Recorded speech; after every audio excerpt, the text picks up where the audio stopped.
S'il vous plaît, s'il vous plaît, s'il vous plaît, on va commencer parce que on aime bien être à l'heure. Exceptionnellement, je viens de voir qu'il était 35. Donc, la CAO a pris un peu plus de temps que d'habitude. J'en suis désolée et ça explique le retard de ce soir. Mais si vous voulez, je vous propose de commencer. Muriel,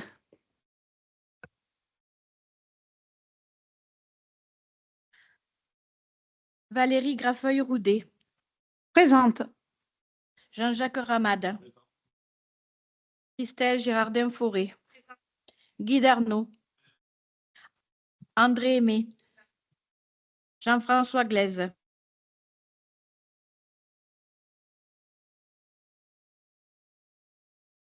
Excusez, pardon. Oui. Virginie Furcart-Chastain. Normalement, elle devrait arriver peut-être un peu en retard. D'accord. Arlette Blanc, procuration Martine Mercadal. Christine Bignon. Présent. Joël Louman. Présent. Joël Souloumiac. Régis Berger. Présent. Martine Mercadal. Annie Hilaire. Présent. Catherine Pradel. Muriel Gourdou, présente. Ludovic Andrieux. Présent. Jean-Marc Bouvier. Christophe Colombier. Présent. Julien Sidobre. Muriel Pinault, procuration Valérie Grafeuil, Coudet. Thomas Bonafou. Présent.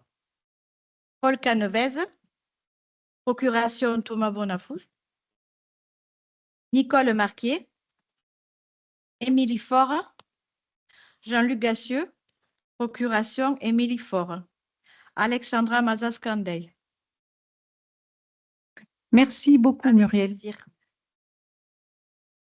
Vous avez tous lu le procès-verbal de la séance du 27 juin. Je vous demande de l'approuver s'il n'y a pas de commentaires ou de questions.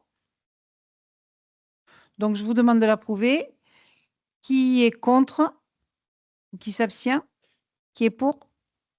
Je vous remercie.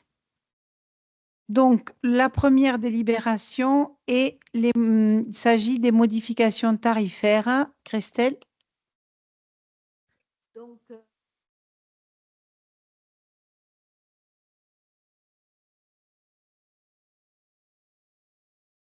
Donc, il faut qu'on prenne deux délibérations pour le nettoyage des toilettes du jardin public, au cas où on en ait besoin, avec un prestataire extérieur qui est, je ne le vois plus là, Lauragais Nettoyage, voilà, qui nous coûterait 27,50 € par passage, si besoin. Et l'autre modification tarifaire concerne le centre social pour la Maison des Possibles. J'en profite pour vous dire que quand même, nous avons eu l'agrément, pour ceux qui ne le savent pas, jusqu'au 31 décembre 2026. Donc, l'accès au centre social est gratuit, mais certaines activités seront payantes. Donc, vous avez le détail là, avec donc les activités sans intervenant, les activités avec intervenant. Donc, avec intervenant, quand il y a des sessions, les mêmes sessions, si vous voulez, si par exemple on fait, je ne sais pas, quelque chose sur les étoiles, s'il y a plusieurs séances, ce sera ce tarif-là applicable. Ensuite, il y a les sorties à la journée, les sorties à la demi-journée et les séjours à la journée. Donc, pour les sorties, il s'appliquera un quotient familial. Et ensuite, voilà, il n'y a pas de différence entre les Villefranchois et les extérieurs. Voilà, ce qui avait été décidé en copie. Voilà, je ne vous donne pas le détail, vous l'avez là. Hein. Et puis, vous l'avez tous reçu, je pense, le détail. Est-ce que vous avez des questions? Non? Je le soumets à votre vote. Qui vote contre? Qui s'abstient? Qui vote pour? Je vous remercie. La délibération suivante est la vente d'un escalier, Jean-Jacques.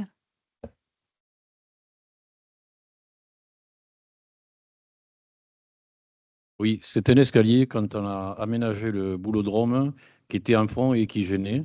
Donc cet escalier, on avait décidé de l'enlever. Et cet escalier, il a été proposé aux agents techniques si quelqu'un était intéressé. Et dans tous les agents techniques, il y en a un qui a été intéressé. Donc, on a décidé de laisser cet escalier pour la somme de 500 €. C'est lui qui l'a démonté, voilà, voilà. Donc, ça nous a permis aussi de l'enlever. Et on était bien content que quelqu'un des techniques était intéressé. Voilà.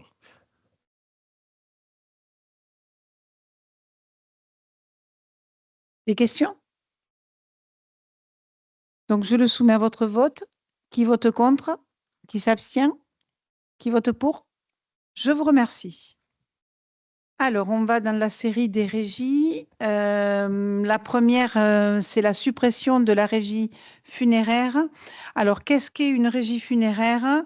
C'est ce qui concernait, enfin, ce sont des opérations qui concernent les fermetures et scellements de cercueils, crémation, transport, inhumation. Et c'est des montants qui étaient fixés par la commune entre 20 et 25 €. Donc, jusque-là, c'était une gestion comptable de ces vacations qui passait par une régie. C'était les agents de la police municipale qui en étaient gestionnaires. Désormais, c'est la Direction générale des finances, la DGFiP, en lien avec les agents, qui va gérer directement, d'où la suppression de cette régie funéraire qui n'est plus du tout d'actualité. Voilà, c'est très simple en soi et ça nous simplifie beaucoup les choses. Donc, je le soumets à votre vote. Qui vote contre? Qui s'abstient? Qui vote pour? Je vous remercie. La suivante est la création de la régie du centre social. Donc, là, comme l'a expliqué Christelle tout à l'heure, les tarifs du centre social vont dépendre des activités, des sorties qui seront gérées en fonction du quotient familial.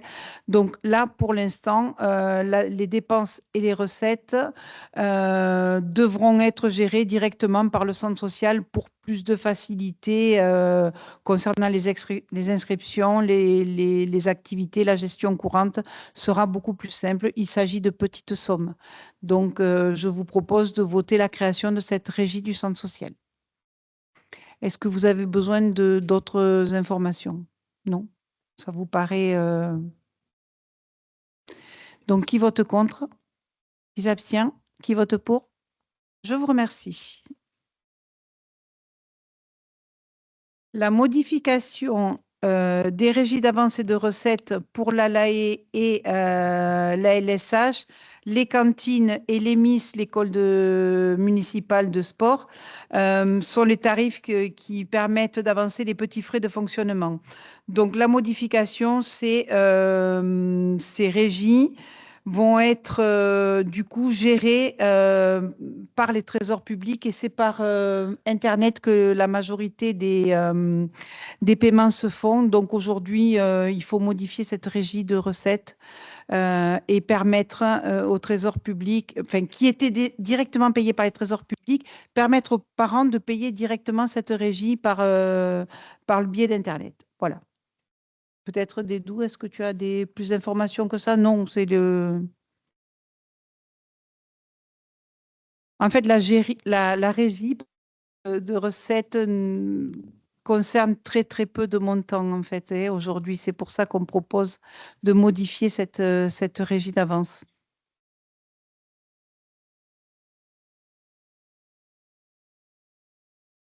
Je vérifie que je n'ai pas dit de bêtises en même temps, hein. Bon. Plus d'utilité, du coup, est-ce que vous êtes d'accord avec ça? Est-ce que vous avez des questions? Donc, je vous propose de voter cette modification de régie. Qui vote contre? Qui s'abstient? Qui vote pour? Je vous remercie. Maintenance, alors la délibération suivante est la maintenance des poteaux d'incendie. Donc, c'est une délibération qui doit être modifiée parce que la maintenance des poteaux d'incendie, les conventions passent de 2 ans à 3 ans. Donc, il était intéressant pour nous de prendre cette délibération pour modifier cette convention. Voilà. Donc, je vois que la convention datait du début des années 2000 et c'était l'ancien syndicat de Réseau 31. Donc voilà, aujourd'hui, on passe à 3 ans. Ça nous fera faire des économies. Plus de précision? Donc, je le soumets à votre vote. Qui vote contre? Qui s'abstient? Qui vote pour? Je vais un peu vite parce que ce sont des délibérations de principe qui ne nécessitent pas forcément de beaucoup de discussions. La délibération suivante est le choix du nom du R+2 du Carrefour Gourmand. Christelle? Oui, donc on a voulu faire participer les habitants pour le choix de ce nom. Donc, dans un premier temps, c'était fin mai, je crois, début juin, on avait soumis cette proposition aux habitants. À peu près 190 noms nous sont revenus. Donc, un petit groupe d'élus et d'agents ont fait le choix d'en choisir 3, les plus cohérents, qui nous semblaient les plus cohérents et ceux qui étaient le plus nombreux. Donc, on leur a à nouveau soumis ces trois noms. Et donc, c'est la passerelle qui l'emporte avec 82 votes. Donc, l'étage du Carrefour, le R+2, qui se compose donc de la Maison des Possibles et de la médiathèque Louis Rivals, plus du Carrefour Gourmand, s'appellera donc la passerelle. Voilà. Après, il y a eu quand même pas mal de participation. Pour une première, c'était déjà 200 votes à peu près. On a trouvé ça sympathique à voir. Bonne nouvelle. Merci Christelle. Est-ce que vous avez des questions? Je le soumets à votre vote. Qui vote contre? Qui s'abstient? Qui vote pour? Je vous remercie. Alors, les titres de fin d'année, en l'absence de Virginie, mais je pense qu'elle doit être retenue sur la route parce que, bon. Donc, je vais vous présenter cette délibération. Depuis 3 ans, la commune participe à une mesure d'action sociale avec des chèques cadeaux pour chaque agent de la municipalité à hauteur de 100 euros. Le choix a été fait de maintenir cette mesure malgré le contexte budgétaire difficile, et vous le savez tous, et je ne vais pas y revenir, ce contexte budgétaire qui est difficile pour les collectivités, mais qui est difficile pour les ménages et qui est difficile pour nos commerçants. Donc, l'AICL nous a fait une proposition de faire des chèques, des titres d'une valeur de plusieurs, enfin, c'est pas 100 euros, je crois que c'est 20 euros, 30 euros au choix, mais on peut cumuler. C'est des petits chèques qu'on cumulera à hauteur de 100 euros dans les modalités, hein. Et ils nous proposent donc de passer avec eux sur ces titres de fin d'année. Il nous a semblé intéressant quand même que la commune puisse aider les commerçants du village en prenant les titres de fin d'année pour faire marcher le commerce local, enfin faire marcher, pour aider un peu le commerce local à notre hauteur, c'est-à-dire qu'on fait ce qu'on peut. On a édité un petit bulletin qui vous a été présenté lors du dernier conseil municipal, non, qui ne vous a pas été présenté? Ah, oups. On a édité un petit bulletin sur les commerces de la commune qu'il y a sur le centre-ville de Villefranche, sur la zone d'activité, en expliquant un peu et en mettant quelques publicités sur le commerce local. C'est bon pour vous, c'est bon pour la santé et c'est bon surtout pour le commerce local. Mais ça n'empêche que aujourd'hui, on a pris la décision de prendre les chèques cadeaux pour une valeur de 100 euros pour nos 110 agents à l'AICL de Villefranche. Voilà, je vous fais cette proposition.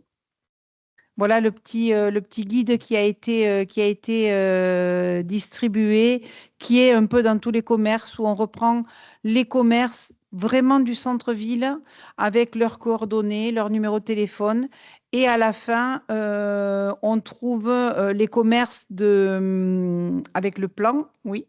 Et à la fin, on trouve les commerces de la zone d'activité où on a essentiellement, enfin, là, on a communiqué que les coordonnées que nous ont données la communauté de communes, puisque ça dépend de la communauté de communes.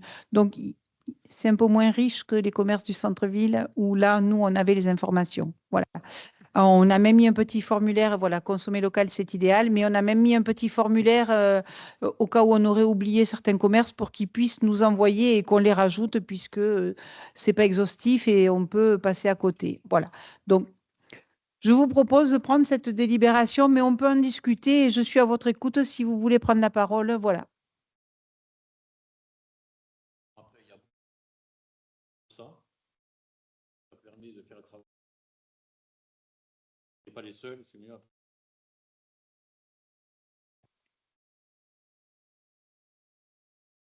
Ah.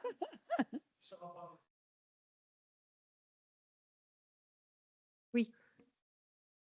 Oui, effectivement, c'est bien de rebondir, même si ce n'est pas le sujet là, puisqu'on est sur des bons cadeaux qui ont été effectivement proposés par l'ICL et auxquels on peut répondre favorablement. Toutefois, c'est vrai que dans l'été, et là je parle aussi sous la houlette de mon collègue Guy Darnaud en charge de ces questions, c'est dans le cadre de Petites Villes Demain que cette opération a été menée de lancer ce petit guide, dont je ne suis juste, au titre de la communication, qu'une aide à Guy là-dessus. Notre charge de mission Petite Ville Demain, Sophie Krebs, après l'initiative et à la faveur d'une stagiaire qui a passé 2 mois, si je me rappelle bien, Jean, 2 mois chez nous, a fait ce travail titanesque, parce que c'est un travail titanesque, pour vraiment aller voir les commerçants et pour qu'il y ait les coordonnées. C'est une aide effectivement pour les commerces, pour les faire reconnaître, ça se fait dans d'autres villes, mais également pour tous nos concitoyens qui ont ce petit guide entre les mains. Voilà. Guy, si tu veux rajouter quelque chose. Bon, au départ, on ne savait pas si on allait partir sur un guide. On pensait faire des panneaux d'affichage, mais vu le nombre de commerces dans le centre-ville, c'est très compliqué. Et c'est pour ça que c'est la solution de ce petit livret qui a été adopté. Bon, merci pour ces compléments. Du coup, on va revenir au titre de fin d'année puisque j'avais évoqué ce carnet pour compléter les aides qu'on peut apporter à nos commerces locaux, mais pas que. Eh bien, voilà. Mais du coup, c'est bien de l'avoir développé. Donc, est-ce qu'il y a d'autres questions? Non? Je soumets à votre vote pour les titres de fin d'année à la ICL. Donc, qui vote contre? Qui s'abstient? Qui vote pour? Je vous remercie. Complément pour les subventions, Thomas? Merci. Donc, vous avez l'occasion de voter en début d'année dans le cadre du budget sur les subventions aux associations. Nous avions, en collaboration avec donc, la commission sport, travaillé dessus et on avait réussi à mettre un petit bas de laine de côté, donc à hauteur de 700 €. Alors, il y avait plus l'année dernière, mais on avait un budget plus important. Donc là, on a pu mettre 700 €, ce qui est déjà bien d'avoir un bas de laine. Et ce bas de laine, concrètement, il va servir à verser des subventions en cours d'année, par exemple dans le cadre de résultats sportifs, par exemple, ou de venir rajouter un petit plus par rapport à ce qui avait été décidé en début d'année. Donc là, concrètement, on a reçu 2 demandes. La première demande concerne la Lyonnaise. Alors, c'est une erreur, c'est la Lyonnaise qui a participé au championnat de France tout récemment, qui est arrivée en 8e de finale. Donc, c'est un beau résultat. Ils nous demandent une participation de 200 € par rapport à des polos qu'ils ont fait pour l'occasion. Donc, on vous propose, donc en accord avec la commission sport, donc de valider effectivement leur demande de 200 €. Et on a eu également une demande du Touring qui cette année a eu des résultats un peu meilleurs que l'année dernière. Donc, il y a eu plus de transport. Donc, ils nous demandent de participer à une augmentation de la subvention de transport. Donc, on vous propose de leur verser les 500 € donc, qui restent par rapport au bas de laine. Donc, 200 € à la Lyonnaise et 500 € au Touring. Merci Thomas. Juste une dernière précision. Une troisième association est arrivée après pour nous demander également une aide complémentaire, enfin une subvention. Ils sont arrivés complètement hors délai fin août. On n'a pas pu les intégrer sur cette demande. Ceci étant, on est en train de réfléchir à une autre solution et à leur proposer une autre solution. Voilà. Donc, pour l'instant, je ne vous en parle pas plus. Est-ce que vous avez d'autres demandes de précision, là, d'informations complémentaires pour ce complément de subvention? Du coup, je le soumets à votre vote. Qui vote contre? Qui s'abstient? Qui vote pour? Je vous remercie. Le rapport d'activité du SDEG. Guy. Voilà. Bon, le rapport d'activité, c'est un document qui est envoyé par le SDEC. C'est pour l'année 2024 et chaque mairie doit le présenter et délibérer pour confirmer cette présentation. Alors, je vais vous parler que des points les plus importants. Bon, il faut savoir que le budget annuel en 2024 était de 87 millions d'euros.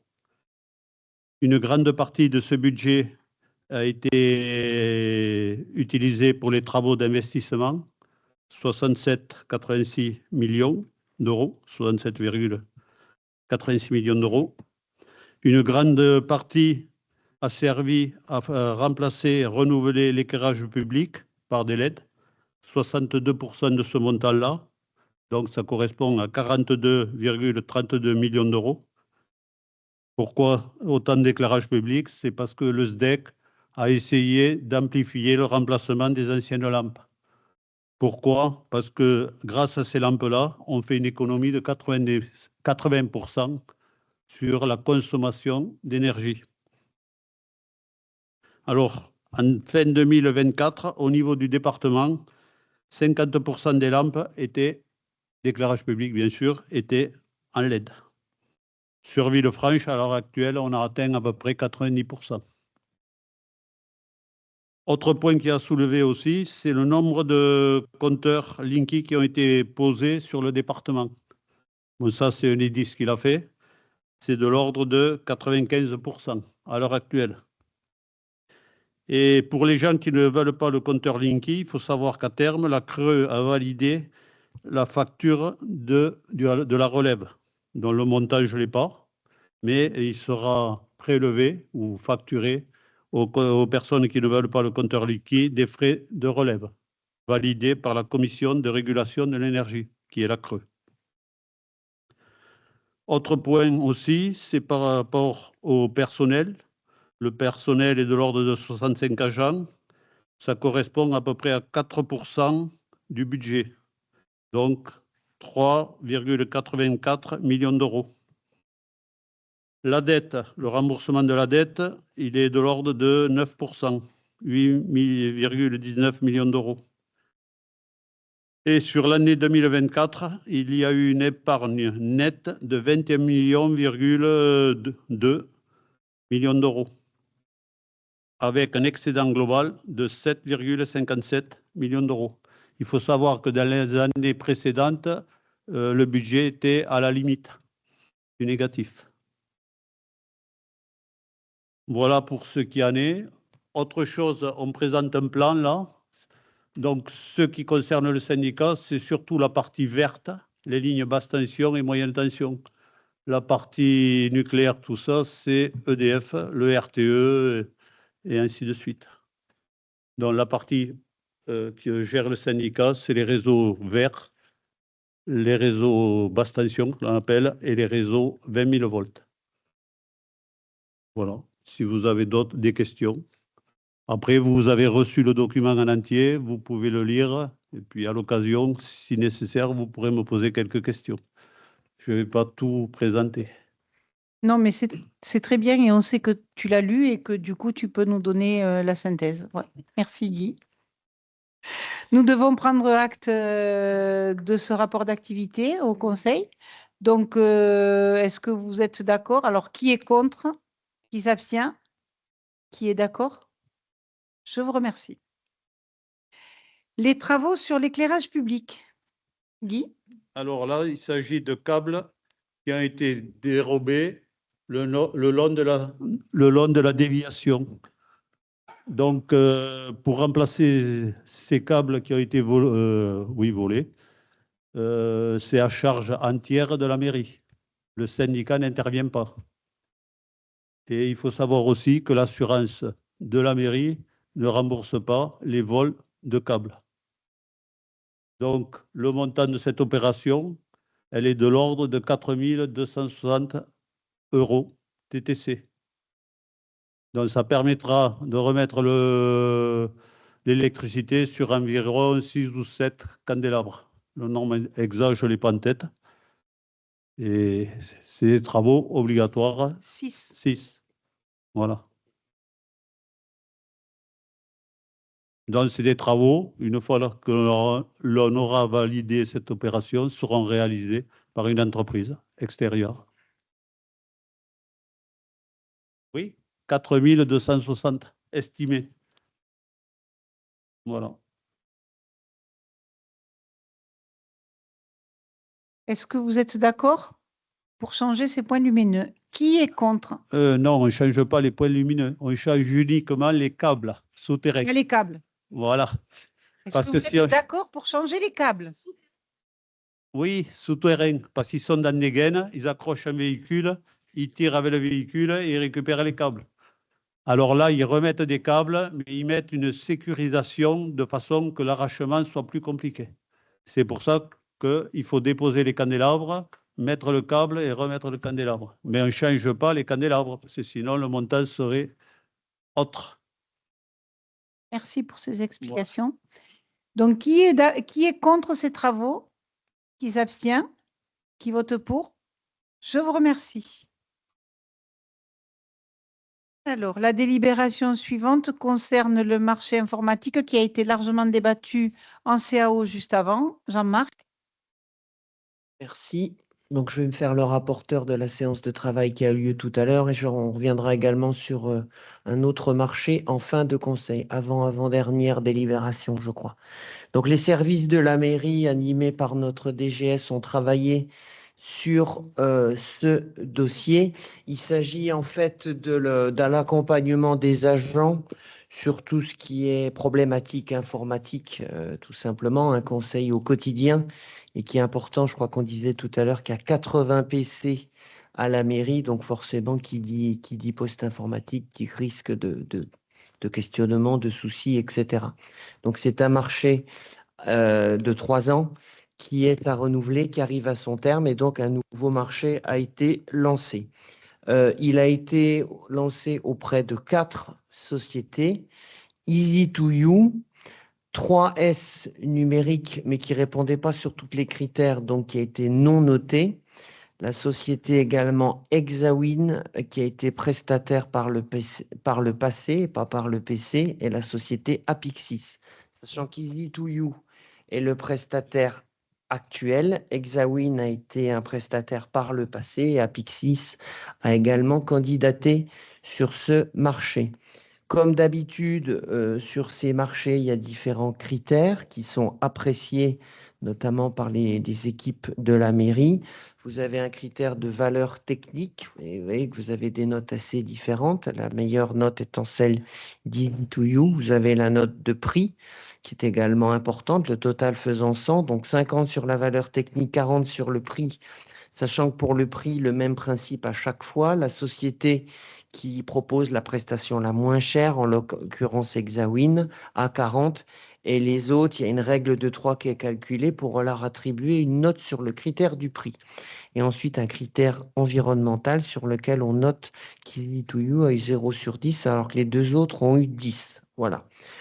Le résultat de tout ça, donc des 3 critères, fait que le prestataire actuel Easy2You, notamment alors qu'il donnait satisfaction sur le plan du service, mais pas du tout dans le match pour le prix, donc sera pas retenu. La société Apixis aussi, qui est moins bien également sur le critère du prix notamment, et sur la valeur technique aussi plutôt inférieure aux autres, n'est pas retenu non plus. Et donc on vous propose, ça a été en tout cas un vote de la CAO, on vous propose de retenir la société Exawin. C'est ça qui sera soumis au vote pour une valeur de 35 000 €, alors qu'on était plutôt sur des valeurs maximales de 45-50 000. Donc, c'est plutôt une économie pour la collectivité sur les années à venir. Voilà. Avec une surveillance sur le niveau de service d'Exawin, c'est ce qu'on a discuté en CAO. Voilà. Merci Jean-Marc. Est-ce que vous avez des questions? Bon, c'était complet quand même. Ton exposé était complet. Donc, je le soumets à votre vote pour suivre donc la proposition de la CAO et de retenir la société Exawin. Donc, qui vote contre? Qui s'abstient? Qui vote pour? Je vous remercie. La délibération suivante est le renouvellement des imprimantes. Donc, on a lancé un marché pour renouveler les imprimantes. Malheureusement, aucune offre n'a été faite. Il s'agit donc d'un marché infructueux. Et donc, il va être relancé avec un cahier des charges différent sur les imprimantes. Je crois il avait été noté une imprimante à encre. Il n'y a qu'un seul fournisseur qui peut le proposer. Donc, ça a un peu semé la pagaille, alors qu'aujourd'hui, on fonctionne très, très peu avec des imprimantes à encre. Donc, du coup, on va renouveler le marché. Voilà. Est-ce que vous avez des questions? Non. Donc, est-ce que vous êtes d'accord pour qu'on puisse renouveler le marché avec un cahier des charges moins exigeant? Donc, qui vote contre? Qui s'abstient? Qui vote pour? Je vous remercie. La délibération suivante concerne le portage du 127 rue de la République. Il s'agit là de réactualiser une délibération. Cette délibération, elle avait été prise en février 2024 lorsque le Trésor public avait mis aux enchères le bâtiment du 127. Il n'y a pas eu d'acquéreur. Du coup, rien n'a bougé et le 127 appartient toujours à la SBI Invest. Donc, aujourd'hui, je vous propose la possibilité que l'EPF puisse déposer une offre s'il y avait une future vente aux enchères. Je vous rappelle que la vente aux enchères est programmée par la DGFiP. C'est elle qui décidera de cette vente aux enchères. Donc, on espère qu'il y en aura une bientôt, mais en attendant, je vous propose de mandater l'EPF pour qu'ils puissent, eux, récupérer le portage et pouvoir déposer une offre si ça arrivait. Voilà. Est-ce que vous avez besoin, Régis, est-ce que tu veux compléter? On espère l'évolution de cette situation, mais à l'état actuel, ça n'a pas bougé depuis la dernière fois qu'on en a parlé. Voilà. Juste, on prépare l'avenir au cas où. Pas de questions? Donc, je le soumets à votre vote. Qui vote contre? Qui s'abstient? Qui vote pour? Je vous remercie. Alors, la délibération suivante, c'est l'adhésion à l'AREC. Donc, l'AREC, c'est l'Agence régionale énergie-climat Occitanie, qui est une société publique locale et qui qui travaille essentiellement sur la sobriété énergétique et l'adaptation au changement climatique. Nos bâtiments communaux, inutile de vous rappeler qu'on a commencé à y travailler sur cette fin de mandat et même depuis le début du mandat, sur la rénovation énergétique de nos bâtiments communaux. Aujourd'hui, il s'avère nécessaire d'adhérer à l'AREC pour pouvoir travailler sur cette rénovation énergétique de bâtiments. Pour ce faire, on doit devenir actionnaire. Et pour devenir actionnaire et pour pouvoir avoir et pour pouvoir travailler avec l'AREC, on doit acheter des actions qui sont des actions d'une valeur de 15,50 € unitaires. Il conviendrait qu'on achète environ 20 actions pour un montant de 310 € au total. Voilà. Je ne sais pas, Christine, si tu veux rajouter certaines... C'est le fait que c'est effectivement une très petite somme qui sont engagées au vu de ce que l'AREC pourra nous apporter, notamment en matière de financement. et d'ingénierie surtout. Et puisque, bon, certes, ça sera un gros investissement parce qu'on a beaucoup de bâtiments qui sont à rénover, mais le retour sur investissement sera également très conséquent. Donc, voilà. Donc, effectivement, je pense qu'il faut absolument adhérer à la REC pour avoir tous ces investissements nécessaires. Merci. Besoin de renseignements complémentaires, des questions? Non? D'accord pour qu'on adhère à la REC et qu'on devienne actionnaire. Donc, qui vote contre? Qui s'abstient? Qui vote pour? Je vous remercie. La délibération suivante est l'accroissement temporaire d'activité pour la piscine. Oui. Thomas? Donc, on vous propose la création d'un emploi accueil, entretien à la piscine municipale, donc emploi non permanent, accroissement temporaire d'activité. L'idée, en fait, c'est un petit renfort à côté des emplois permanents de la piscine, notamment les week-ends et vacances. Donc, il y a 245 heures sur la période de septembre à juin. C'est un emploi qui existait déjà l'an dernier. On vous propose de le renouveler. Alors aujourd'hui, on vous le propose en emploi non permanent. Peut-être qu'à terme, en fonction du besoin, on verra ça si on le cale plutôt en emploi permanent. On aura l'occasion d'en rediscuter.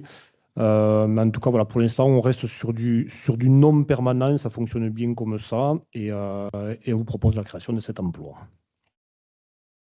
Merci Thomas. Je pense que c'était clair. Pas de questions? Donc, je le soumets à votre vote. Qui vote contre? Qui s'abstient? Qui vote pour? Je vous remercie. La maîtrise d'œuvre pour la vidéoprotection, donc c'est le deuxième point qui a été vu en CAO tout à l'heure, Jean-Marc. Donc effectivement, le deuxième point, vous voyez que c'est un dossier autour de 25 000 euros. Ce n'est pas forcément un dossier très important en montant. Il y a quand même 9 sociétés qui avaient candidaté. Donc 5 n'ont pas été retenues parce que leur offre n'était pas complète. C'est sur la partie gauche, sur le tableau de gauche. Ce n'est pas forcément un montant important, mais c'est quand même ce qui va piloter la future vidéoprotection qui va probablement s'installer de manière progressive avec des investissements successifs de caméras. Donc ce pilotage est quand même majeur et c'est ça qui permettra l'efficacité du futur système. Donc là encore, les services de la mairie pilotés par Jean, notre DGS, ont travaillé là-dessus sur 4 critères. Donc, il y a 5 sociétés qui n'ont pas été retenues puisque le dossier n'était pas complet. Et comme il y avait quand même, à travers les 4 autres sociétés, suffisamment d'offres, le travail s'est concentré sur les 4 autres offres, que sont les sociétés Veritas, Altesia, Auria, Alternet, donc des sociétés qui ont pignon sur rue, plus ou moins spécialisées pour certaines sur la vidéosurveillance. C'est un peu moins le cas de Veritas, mais vous voyez que la note globale est moins bonne. Veritas, qui est plus un bureau de contrôle qui est très connu dans le monde du contrôle, mais peut-être plus que dans le domaine de la vidéosurveillance. Et les 3 autres sociétés, vous voyez, sont quelque part sur un mouchoir en termes de notes. Là encore, même principe pour le prix, comme Veritas était le mieux disant, c'est Veritas qui a la meilleure note, et ensuite règle de 3 pour calculer les notes sur Altesia, Auria, Alternet. Il y avait tout un chapitre également qu'on a expliqué en CAO. Jean nous a expliqué tout ça sur tout ce qui est contraintes et méthodologie, où on voit que c'est Altesia et Auria qui s'en sortent le mieux. Sur les moyens humains et matériels, là, le travail a été fait pour regarder dans les équipes des prestataires s'il y avait une vraie expérience dans les équipes sur la vidéo protection. Donc ça, c'était majeur dans l'analyse qui a été faite. Et également, tout ce qui est référence, quelles références ont ces sociétés dans le domaine de la vidéoprotection, dans d'autres collectivités, dans d'autres entreprises, etc. Bref, vous avez 3 sociétés qui sont relativement serrées. Et pour un montant d'environ 20 000 euros, la recommandation donc, de la CAO est de choisir la société Auria. Voilà ce qui vous est proposé au vote. Merci Jean-Marc. Est-ce que vous avez besoin d'informations complémentaires? Je vous propose de suivre l'avis de la CAO et donc de voter pour la société Auria pour un montant de 20 298 € qui sera maître d'œuvre de la vidéoprotection sur la commune de Villefranche. Qui vote contre? Qui s'abstient? Qui vote pour? Je vous remercie. La délibération suivante est le pôle d'échange multimodal. Kesako. Qu'est-ce que c'est un pôle d'échange multimodal? C'est un espace qui concentre en un seul et même lieu plusieurs modes de déplacement et qui permet de passer d'un mode à l'autre de manière très simple et qui la facilite. Donc, depuis septembre 2023, nous travaillons avec la SNCF et avec la région sur la mise en place d'un PEM, pôle d'échange multimodal, sur la commune de Villefranche, au niveau de la gare. La SNCF, avec qui on a travaillé, est déclinée en plusieurs branches, SNCF Réseau, SNCF Passagers, SNCF Fret, et je vous en passe, c'est des meilleurs. Ça a été très compliqué au début de travailler un peu pour savoir qui faisait quoi, et voilà. Aujourd'hui, on arrive, après plusieurs réunions, à vous proposer cette délibération. Alors, pourquoi à la gare? Parce que la gare on a une gare vieillissante à Villefranche. On a surtout beaucoup de délaissés. Des délaissés qui vont quasiment jusqu'au parking du skatepark. Après discussion, le périmètre qui pourrait être envisagé s'arrêterait un peu avant. C'est-à-dire, il pourrait relier le parking de la Fontasse, en face de notre carrefour gourmand, et il pourrait relier le parking de l'Autan par des piétonniers et des pistes cyclables. Et il pourrait mettre un piétonnier qui irait quasiment jusqu'au parking du skatepark. Voilà, l'idée, elle est un peu là. La SNCF est prêt à nous céder ses délaissés. Un travail a été fait autour de ça. Ça permettrait d'agrandir les places de stationnement déjà dans un premier temps. Donc, outre relier les deux parkings existants, on agrandirait nos places de stationnement de 180 places de plus à peu près. Les bus qui arrivent, le bus Lio qui arrive de Nailloux actuellement et qui rejoint la gare n'a pas d'aire de retournement et donc on pourrait créer une aire de retournement. Il y a des demandes de communes voisines qui sont sur la communauté de communes des Terres du Lauragais, mais d'autres communes qui ne sont pas sur Terres du Lauragais qui ont fait la demande de rejoindre la gare de Villefranche.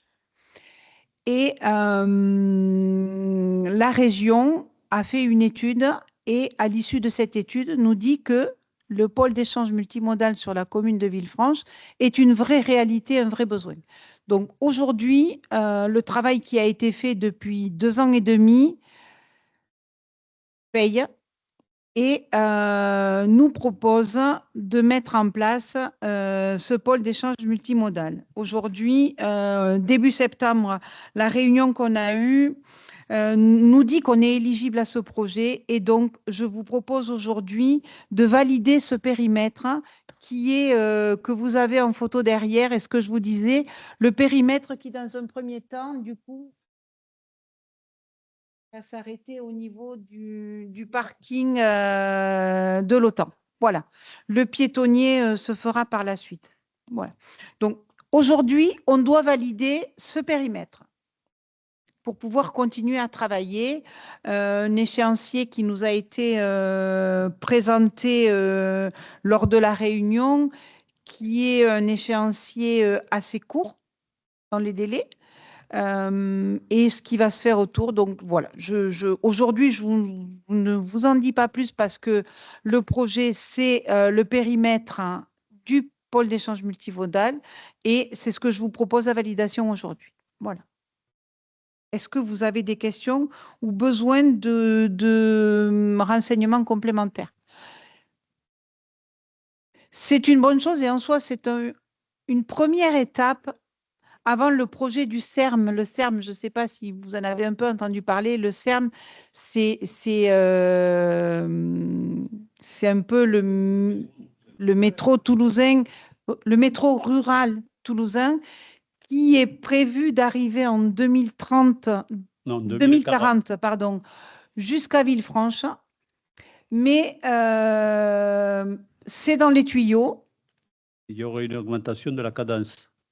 C'est Voilà, une pour- augmentation de la cadence, c'est plus de trains, c'est plus de passagers, c'est plus d'horaires proposés et c'est vraiment le métro rural. Voilà. Et la Donc, limite serait à Villefranche. voilà, la limite serait à Villefranche. Et pourquoi le périmètre du PEM s'arrête là aujourd'hui? C'est parce que si on part sur un projet du CERM, il y aura besoin d'une aire de retournement des trains et donc ils gardent les autres délaissés pour cette future aire de retournement.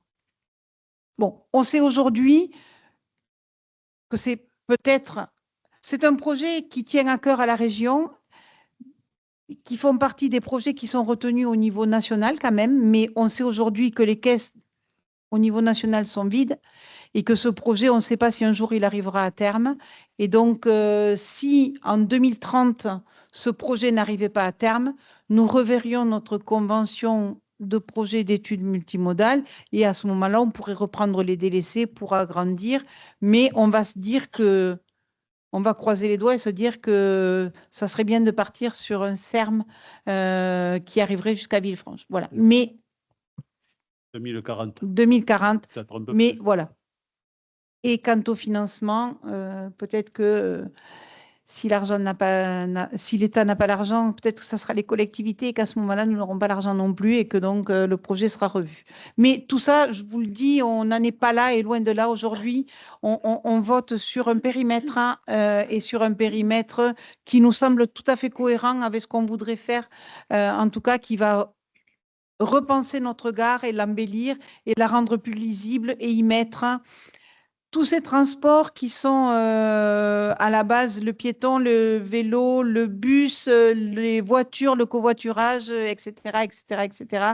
Tout ce qu'on peut y mettre derrière et qui nous permettra de développer derrière tout ça, en tout cas, les pistes cyclables sur la commune. C'est une première étape. Voilà. Est-ce que vous avez d'autres questions? Associé à ça aussi, la SNCF va mettre en place une passerelle entre les deux voies, de façon à éviter que les gens traversent sur la voie. Mais c'est en dehors du PEM, ça n'a rien à voir. C'est complètement en dehors du PEM. Nous, on le sait parce que c'est dangereux aujourd'hui. Vous avez tous pris le train. Vous avez vu qu'on doit traverser les quais et que c'est dangereux. Donc, cette passerelle va arriver rapidement. On ne peut pas trop communiquer parce que la période veut qu'on ne puisse pas communiquer. Ça arrivera après les élections, cette passerelle, après les prochaines élections. On ne peut pas communiquer. En off pour la presse. Merci.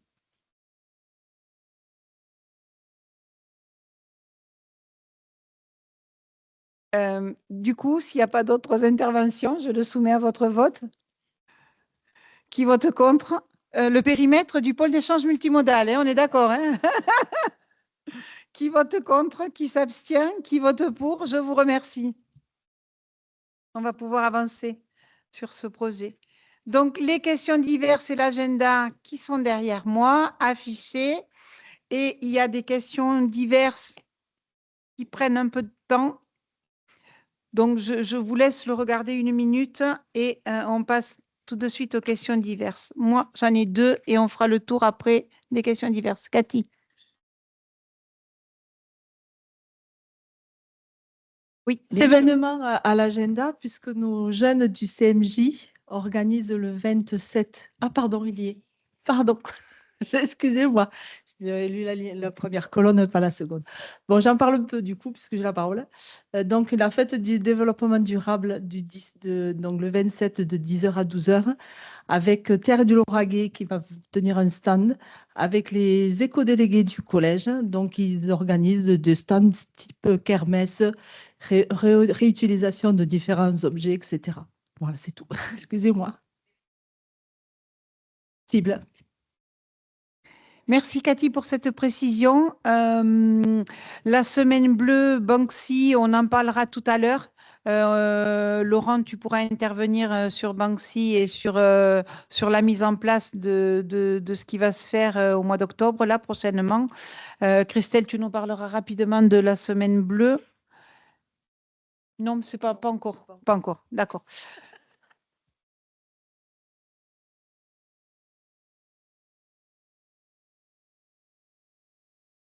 Ok, donc je vais vous parler du PLU.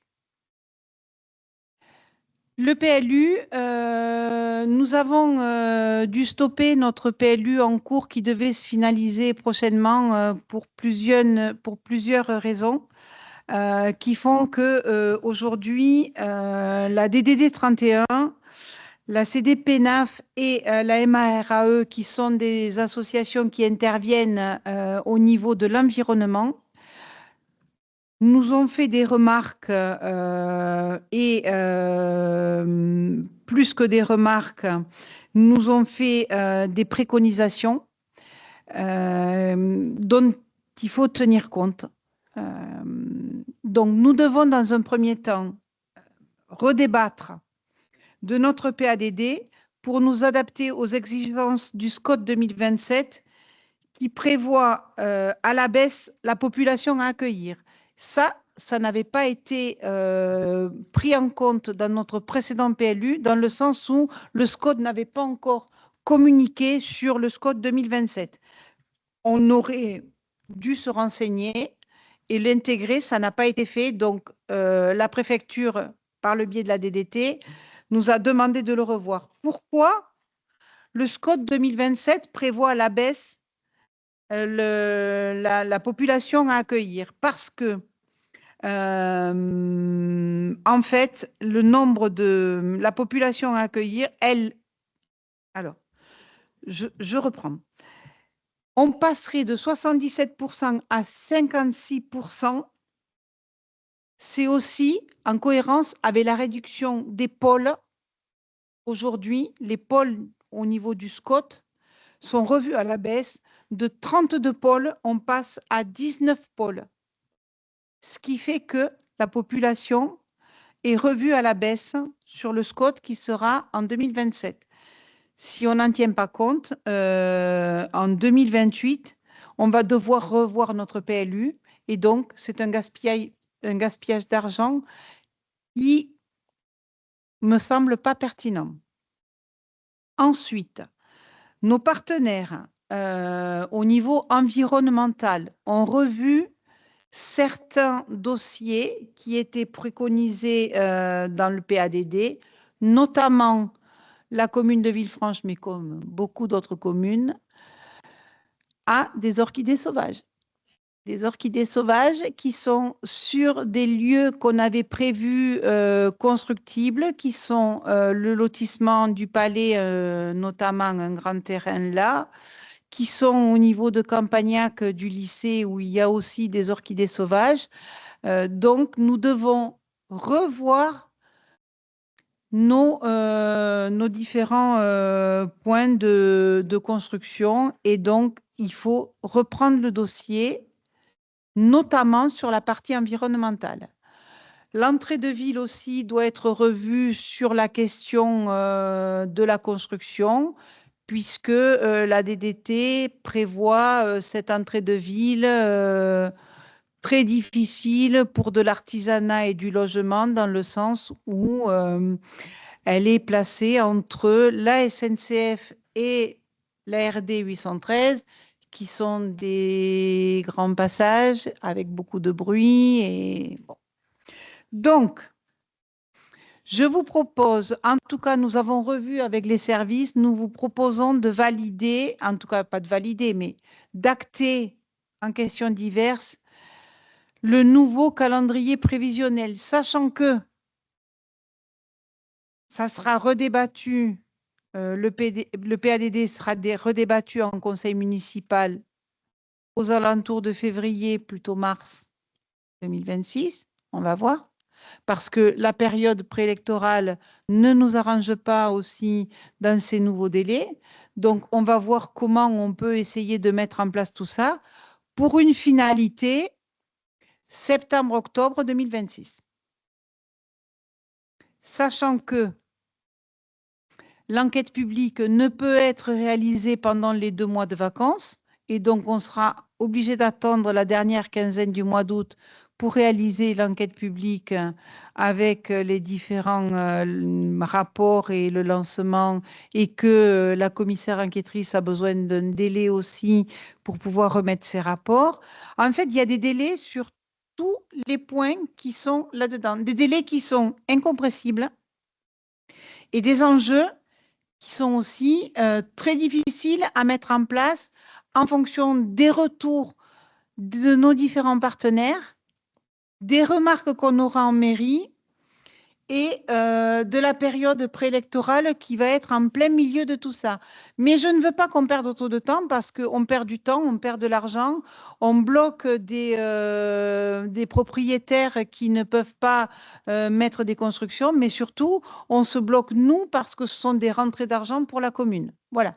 Donc, si on veut que notre commune, elle soit dynamique et qu'elle continue à évoluer de manière raisonnable et raisonnée, on se doit de revoir notre PLU et d'en faire un dossier béton.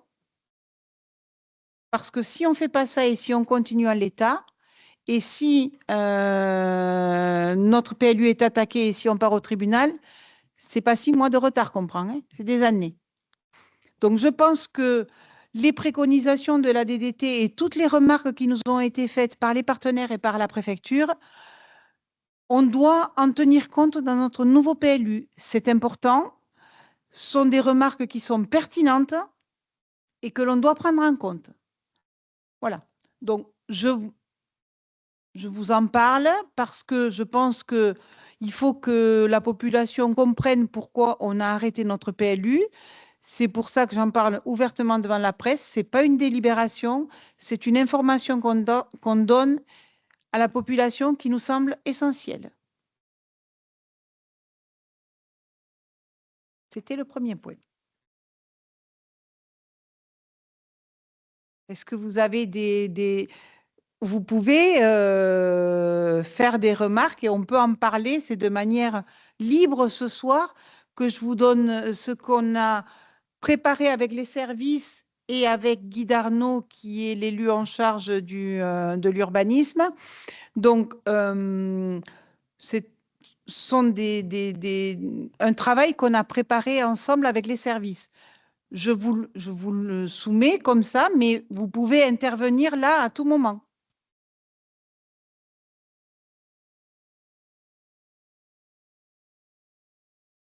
S'il n'y a pas d'intervention, c'est que j'ai été assez claire et que, en tout cas, le schéma que vous a préparé notre cher DGS a été très clair aussi. OK. La deuxième intervention, c'est les mobilités.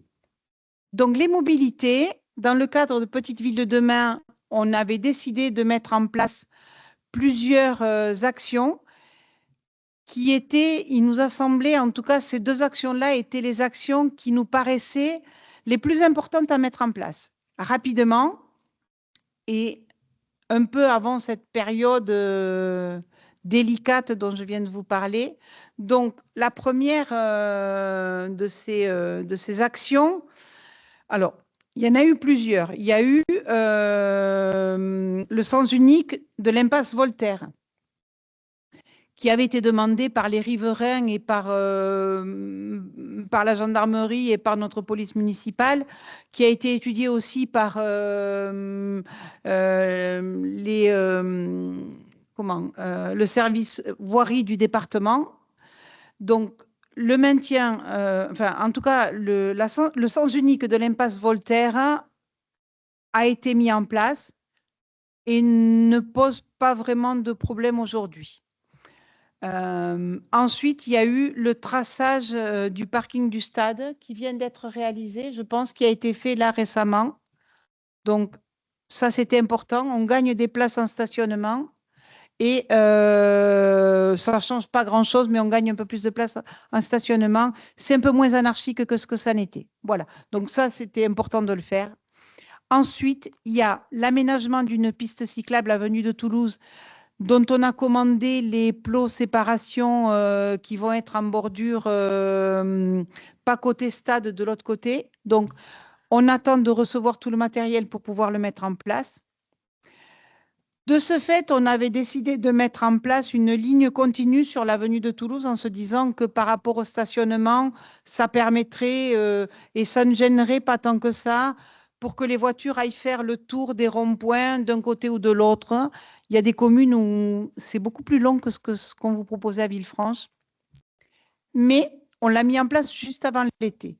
On a mis en place aussi des stops avenue de Verdun dans un seul but, c'était de réduire une vitesse excessive qui était dangereuse. La solution idéale aurait été de mettre des feux radars. Les finances de cette route, qui est une route départementale, les finances du département ne nous ont pas permis de le faire par le voie des subventions. Les finances de la commune ne nous ont pas permis de le faire aussi. Donc, on s'est dit qu'on allait partir sur quelque chose de plus simple et sur de la peinture qui coûterait moins cher. Donc, c'est ce qu'on a fait avenue de Verdun, c'est ce qu'on a fait route de Toulouse. Après 2 mois d'essai, on se rend compte que ça ne fonctionne pas. C'est-à-dire que, je reviens un peu sur la route de Toulouse, les bus qui vont, ou les gros poids lourds qui passent par l'allée des Roses font le rond-point, font le tour, puisqu'ils ne peuvent plus couper la route, c'est une ligne droite, doivent faire le rond-point, doivent faire le tour du rond-point de la pharmacie. En soi, c'est pas très long à faire puisqu'ils ont très peu de mètres à faire pour aller là. Mais par contre, sur le retour pour tourner à Allée des Roses, ils doivent empiéter sur la voie de gauche, ce qui est dangereux. Et donc là, ce n'était pas judicieux du tout. Donc on s'était dit là, on va mettre des points pour permettre justement quand on arrive de Toulouse, de tourner directement à Allée des Roses. Après, on s'est dit, il faut en mettre aussi des pointillés à la caserne des pompiers parce que les véhicules de la caserne des pompiers, même si quand les véhicules de la caserne des pompiers repartent, ils peuvent ne pas tenir compte de la ligne blanche puisqu'ils ont matière à pouvoir mordre la ligne blanche. Mais par contre, les pompiers qui arrivent avec leur véhicule personnel, eux, pour aller dans l'urgence, eux, par contre, ils doivent respecter la ligne blanche et ils perdent du temps. Donc, en fait, on s'est dit, il faut en mettre aussi à la caserne des pompiers. Et après réflexion, on nous a dit, mais à ce moment-là, peut-être, pourquoi pas, les camions qui vont aller faire le plancher SO ou bien les bus qui vont aller tourner au stade. Bon, du coup, la ligne blanche, ce n'était pas une bonne idée. Donc, on revient à l'ancienne méthode, c'est-à-dire on remet une ligne discontinue route de Toulouse. Je profite de ce moment pour remercier Jean-François Gleise, mon élu en charge de la sécurité, qui a mis en place tout ça à notre demande parce qu'on lui avait demandé de travailler avec la police municipale sur la sécurité et la réduction de vitesse. Ils ont travaillé pendant plusieurs semaines pour pouvoir mettre en place ce qui a été mis en place. Donc, je veux le remercier d'avoir fait le travail qu'ils ont fait. Après, il faut, quand on travaille ce genre de choses, on se doit de tenir compte des retours que l'on a. On peut se tromper, c'est le cas aujourd'hui, ça ne fonctionne pas. Donc, j'arrive à l'avenue de Verdun où les différents stops qui ont été mis en place, on s'est rendu compte que ça ne fonctionnait pas et même, plus grave que ça, que c'était accidentogène. Aujourd'hui, on a eu la chance de ne pas avoir d'accident, ça s'est joué à peu. Donc, on va essayer d'aller vite. On essaie de débloquer parce qu'on a dépensé quand même en peinture et auprès de certaines entreprises le matériel pour commander les panneaux et mettre en place tout ce qu'il y a ça. Maintenant, il faut un budget pour redéconstruire tout ça. Donc, on va essayer de le faire au plus vite et j'en suis désolée pour les services, mais on se doit d'écouter notre population et nos riverains qui y passent tous les jours et qui se rendent compte que c'est difficile à faire. Donc, nous y avons travaillé avec les élus qui travaillent sur Petite Ville de demain et c'était vous dire quand même que Jean-François, il n'est pas parti de rien quand il a mis en place tout ça. Il a tenu compte de ce que le bureau d'études avait préconisé. Donc ça, enfin, je veux dire, il faut remercier Jean-François et l'équipe de l'APM qui a travaillé là-dessus. Ils ont fait un travail qui avait été demandé par le bureau d'études. Donc, loin de là d'incriminer cette équipe. Ils ont essayé de faire au mieux. Aujourd'hui, on se rend compte que ça ne fonctionne pas comme ça et que c'est pas la vitesse est cassée effectivement, mais c'est pas suffisant. Donc, ce que je vous propose, enfin, ce que nous avons retenu avec les membres qui ont travaillé sur ce groupe-là récemment pour pouvoir travailler à ça, le carrefour du Bas, avenue de Verdun, Waldeck-Rousseau, Barrel, on revient à l'aménagement initial, c'est-à-dire au stop du moulin. Pas de stop sur Barrel parce que de toute façon, de par le rétrécissement, les gens ralentissent. Et le stop de l'autre côté, moi qui le prends tous les jours, j'ai failli me faire découper. Il est trop loin, on n'y voit rien. Voilà. Donc, premier croisement, on revient à ce qui avait été initialement dit. Deuxième croisement, Verdun, Barbès, lotissement de l'Occitanie. On avance les stops pour une meilleure visibilité. Oui, oui, oui. Donc, on avance pour une meilleure visibilité, d'autant qu'Armand Barbès est la sens unique. Donc, on avance, du coup, voilà. Il y aura peut-être un passage piéton à déplacer. Il y aura un passage piéton à déplacer, mais oui, voilà. Donc là, qui est quand même utile, hein, le passage piéton. Donc, ça va être repensé et avancé. Ensuite, le carrefour au niveau du parking du collège et du lotissement du Moulin, il faut supprimer les stops et à la place mettre un panneau priorité à droite et un grand panneau informatif attention sortie de bus.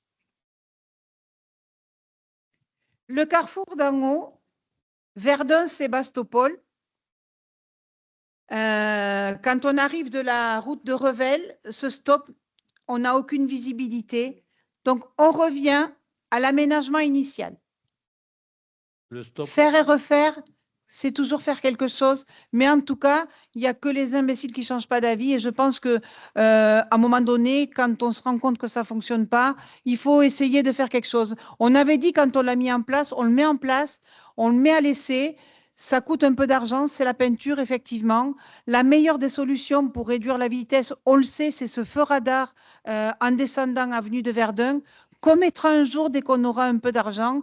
Et tous ces passages piétons où on va rajouter des lumières qui clignotent et qui rappellent ce feu, qu'on va mettre aussi sur le prochain budget, on l'espère en tout cas, mais on essaie de sécuriser au mieux et de réduire cette vitesse qui est avenue de Verdun incontrôlable, quoi. On se rend compte que les gens brûlent le stop. Ils roulent très vite, ils brûlent les stops. Carrément. Donc, qu'est-ce qu'il faut faire? Moi, je ne sais pas. Donc, vraiment, il y a quelque chose à faire. Voilà, on a essayé.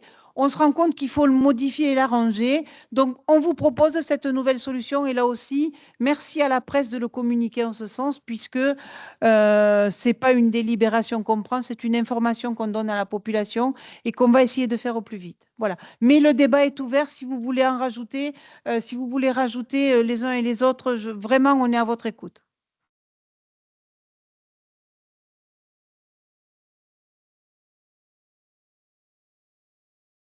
Oui, il faut savoir que par rapport à la situation actuelle, il y a beaucoup de personnes qui se sont plaintes. Pourquoi? Parce qu'il y avait des risques importants au carrefour du Bas avec, et celui tout à fait en haut. Les deux carrefours étaient problème à cause de la non-visibilité à partir du stop qui était mis en place. Et après, au niveau du collège, pourquoi on supprime les stops? Parce que déjà, les véhicules, les cars, pour tourner, il faut qu'ils passent à gauche. Il faut qu'ils empiètent sur la voie de gauche pour pouvoir tourner. Il y a un platane qui est situé pratiquement à l'angle. Donc, avec un bus de 14 mètres, on ne peut pas accéder en restant sur la voie de droite. Voilà. Donc, c'est les modifications qui ont été apportées pour essayer d'améliorer la situation.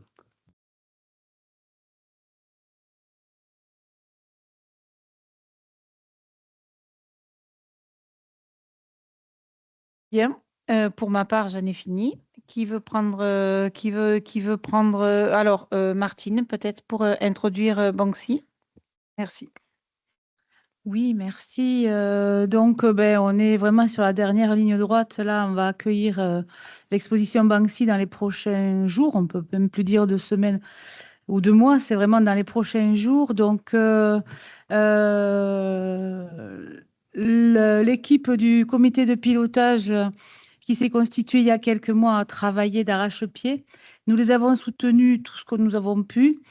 D'ailleurs, vous avez devant vous l'invitation au vernissage qui aura lieu le 3 octobre à 18h30. Vous verrez également qu'il y a des partenaires qui ont mis la main à la poche, dirons-nous, sollicités par des collègues élus, effectivement, qui ont travaillé également d'arrache-pied pour permettre effectivement que cette exposition se passe au mieux, enfin, vienne chez nous déjà. Pour qu'elle se passe au mieux, il y a également l'intervention de tous les agents de la municipalité. Je n'en oublie aucun parce que chacun à son moment a fait actionner ce qu'il savait faire pour que cette exposition voie le jour. Et aujourd'hui, nous recevons Laurent Sévérac, qui est membre du comité de pilotage de la BMC, donc de Banksy Modeste Collection. Et je pense que à son tour, il va vous expliquer, vous donner toutes les informations concernant cette exposition et surtout le village associatif en marge de l'expo. Voilà.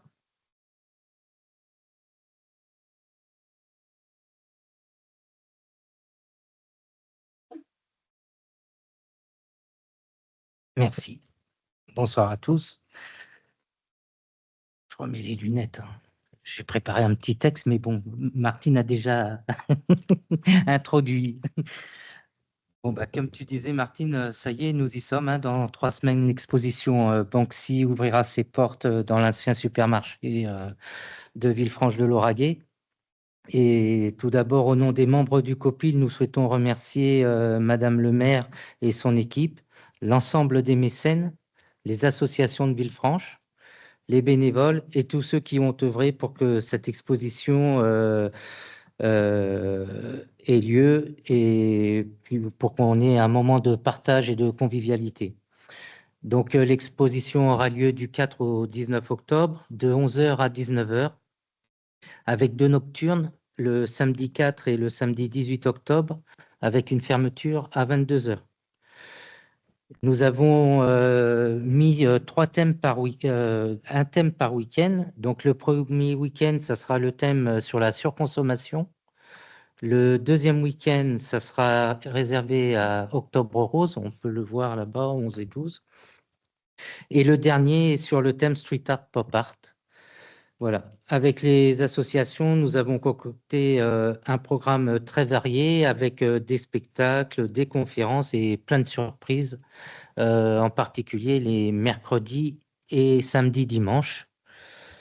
Le Cinébor est aussi partenaire et propose 3 projections en rapport avec chacun des thèmes. Donc, la première projection aura lieu le jeudi 2 octobre, parce que le vendredi 3, il y a l'inauguration. Donc, ça sera les années difficiles. Le vendredi 10, le film La Tresse. Et le vendredi 17, c'est le film de Banksy, Faites le mur. Et toutes ces projections seront suivies d'une conférence. De leur côté, il y a les commerçants qui organisent une grande tombola le temps de l'exposition avec de nombreux lots à gagner. Les élèves des écoles de Villefranche vont décorer la ville et aussi les boutiques avec des dessins, des fresques. La Maison des Possibles aussi va participer en créant des œuvres et en les exposant un peu partout dans Villefranche. Voilà.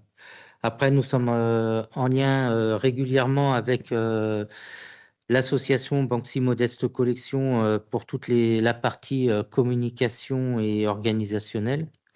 Et nous avons commencé à être contactés par plusieurs médias Donc, il y a déjà eu plusieurs articles, hein, entre La Dépêche, La Voix du Midi, France Bleu, voilà. Et donc, on vous donne rendez-vous le 4 octobre pour l'ouverture de l'exposition. Et ensuite, il y a le planning qui vient d'être validé. Nous devrions recevoir les flyers d'ici fin de semaine avec toutes les activités qui vont avoir lieu le week-end. Voilà. Je vous remercie.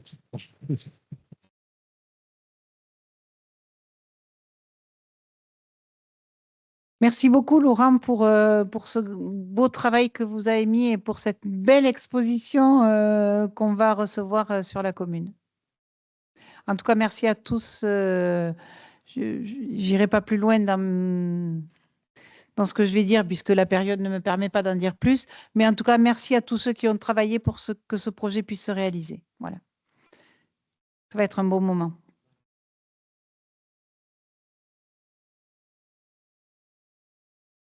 Rendez-vous vendredi 3 à 18h30 pour le vernissage. Vous avez une invitation devant vous.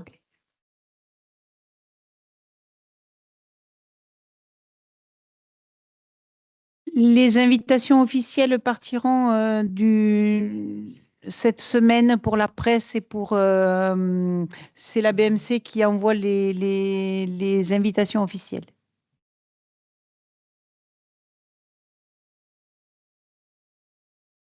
Voilà, pas autre chose. Est-ce qu'il y a d'autres interventions dans les questions diverses?